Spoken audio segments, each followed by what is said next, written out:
Mukhang fresh ka na nga.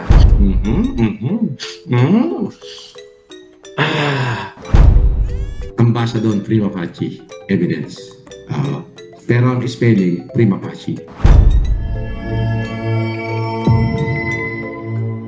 Hi everyone! Itong si Norman Inidoro ay hindi lang pala scammer, kundi may pagkabastos din pala ang ugali nito. Sa video na ito ay panoorin natin si Norman Inidoro kung saan ay hayok na hayok sa laman na parang aso. Panoorin natin ang video na ito.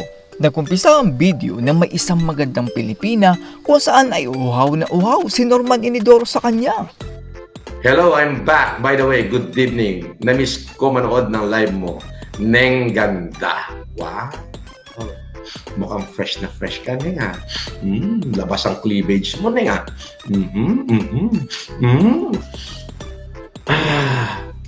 Gumastos naman si Norman Inidoro ng 12 million pesos para sa kanyang muka. Pero bakit parang walang nangyari? Skincare reveal. Galing nga ako ng Germany, Villa Medica, di ba? Lang mga pekas ko, pinagtanggal-tanggal ko na. Tapos wala na ako puting buhok ko. Gumastos ako ng 12 million, yo! Sa Villa Medica. Hindi mo ba napanood yun? Hindi nyo kasi afford yun. Diyan lang kayo sa beef Lucky Me Noodles. Yun lang ang... Walang lisensya. Awa-awa. Patingin-tingin naman sa kamera si Norman Inidoro upang iyabang na nagpaluto daw siya ng pagkain.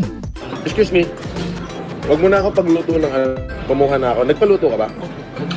Kay Ganon? Nagpa-prepare ako eh. Ganon? Okay, sige. Hindi, pamuha ako hindi, okay lang. Pamuha ako nilaga ito.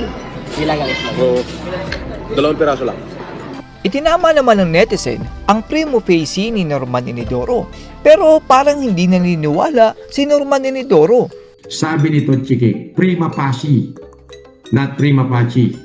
No. Ambassador prima facie evidence. Pero ang spelling, prima facie. That's how you pronounce it. Pronounce it the way you like it. And I like to pronounce it at prima facie evidence. Yes. Ibas na nila. Pero tama yung spelling mo, prima facie. Ganon nila pinopronounce siya. Mga abogado nagpo-pronounce siya, prima facie. But the spelling is, tama yung spelling mo. Foxtrot Alpha Charlie India Echo. Tama yan. The word prima facie is Latin. So sa Latin, ang letter C ay cha. Parang cha. Chaleco. Ganon. Check. Kaya prima facie. Evidence. Yes. But the spelling is Foxtrot Alpha Charlie India Echo. Tama yung spelling niya. Tila nautal-utal naman si Norman Inidoro dahil feeling niya ay ka-level niya si Ramon Ang. Anong FLM? Sino kaya mas mayaman sa inyo ni Ramon Ang nung kasagsagan ng pandemic? FLM supporter here since pandemic. Ako kasi yung sa akin ng pandemic, may kasabihan kasi, the money that you never spend is not your money. So I don't know if that is his money. Hindi ko naman kinumpare yung sarili ko sa kanya. Mga tycoon yan eh. Ako naman okay lang. Delikado naman ang Pilipinas dahil posibleng pagkalat ng lahi ni Norman Inidoro. Sabi ni Mark Cedric Sanorho, kasi pala, anakan mo ko from Tondo. Gusto mo ba talaga anakan kita? Baka magtali ka ng tuba-tuba sa ulo pagka inanakan kita. Pinaringgan naman si Norman Inidoro ng asik ng LTO at sinabing bangaw na aso daw si Norman Inidoro. Diyan sa Batangas, yung bangaw na aso hindi pinapansin. Din sa amin, sa Ilocos Norte. Sa amin sa Batangas, yung pong mga aso na nababangaw, ginagamot at kinukulong. Nakakagat ako. Mukhang pinariringgan naman ni Norman Inidoro ang kanyang sarili sa tinutukoy niyang basura. Kumbaga, ako yung pag-uwi ko, napagsabihan nga ako eh. Bakit ka pumatol sa kakaining itik? nagmukha ka tuloy Sarsuela. Tama naman sila. Nagkamali ako. Bakit ka pumatol sa mga basura? Oh. Sabi niya, bakit ka pumatol sa mga basura? Sabi sa akin. I-interviewin daw ni Norman Inidoro ang isang matalinong vlogger pero paniguradong magigisa itong si Norman Inidoro. Nico David, boss, pwede ba kitang ma-interview? Pwede. Sige, Nico David. Pwede. Bukas. Sige. Yang Nico David na yan, kaaway yan ni Yan, magandang laban yan. Ito yung salitaan ni Norman Inidoro kung saan ay maraming OFW ang naniniwala at nagpalipad ng malaki kay Norman Inidoro. Akala nila ay gagamitin ang pera para sa mga mahihirap na Pilipino. Panoorin natin ang panlilinlang na boses ni Norman Inidoro. Ang dami kong ginawang tulong dyan sa Bintar, kahit tanong mo kay Mayor de Gala. Ako lang yung kaisa-isang taong nagbigay ng libreng optical mission sa mahigit 25,000 na Bintareño. At nagbigay ako ng e-bike, maraming wheelchair, bigas, cellphone at pera diyan sa Bintar. Buong bayan ng Bintar yan.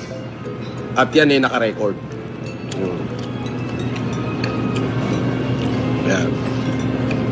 Walang individual na gumawa nun. Hindi ako politiko, pero ibinuhos ko dyan sa Bintar yung talagang humanitarian na hindi nila makakalimutan. Mahigit 25,000 yung nabigyan ko ng 25,000 na katao nabigyan ko ng libreng salamin. Daan-daan yung nabigyan ko ng wheelchair. Libo-libo yung nabigyan ko ng bigas. Meron pa akong binigay ng pangkabuhayan. Lahat ng estudyante sa bawat barangay na K-12 na matatalino, binigyan ko ng cellphone, smartphone, at binigyan ko ng pera. Ayun yun. Yun hindi nyo na mabubura yun. Wala na magagawa yung pambabash nyo ron. Eto naman. Ipinagmalaki naman ni Norman Inidoro ang kanyang Aquapana. Ngayon lang ako nakakita ng bilyonaryo na ipinagmamalaki ang kanyang tubig. Aquapana. Ako lang. Sila na lang. Criminal water.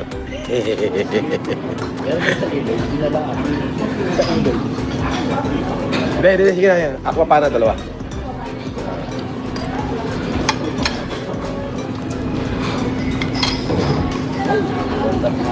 Uy, makakatikim na naman ako na Aquapana. Aquapana. Ano kaya bali ng mga basher na to? Una, scammer. 7 taon na ako naghihintay. Wala naman nagre-reklamo na scam. Araw-araw ako naka-live, 3 beses pa. Sumunod, Sheraton, bandaw ako sa Newport. Hindi raw ako makabalik na Sheraton. Wala na raw di ka libre, wala na libre. Eto, libre to. Hindi ko papatayin yung live ko. Hindi ako magbabayad. Okay? Tapos naman, fake daw yung plaka ko. Ang dami yung fake news. Di wow. At yan po ang mga kalokohan ni Norman Inidoro. Sa ating mga OFW ay posibleng may mag-message sa inyo at magsasabing may isang Marcos na tutulong sa mahihirap. Hindi po kilala yung Francis Leo Marcos na yan ng ating presidente. Mismong ang lahat ng Marcos sa Pilipinas ay hindi kinikilala si Norman Inidoro. Huwag po kayong papadala sa matamis na salita ni Norman Inidoro dahil ang perang ipapalipad nyo sa kanya ay paniguradong Noche Buena ang tingin niya. That's all everyone. Salamat sa inyong panonood. This is Chuck and you're watching Biker Drone.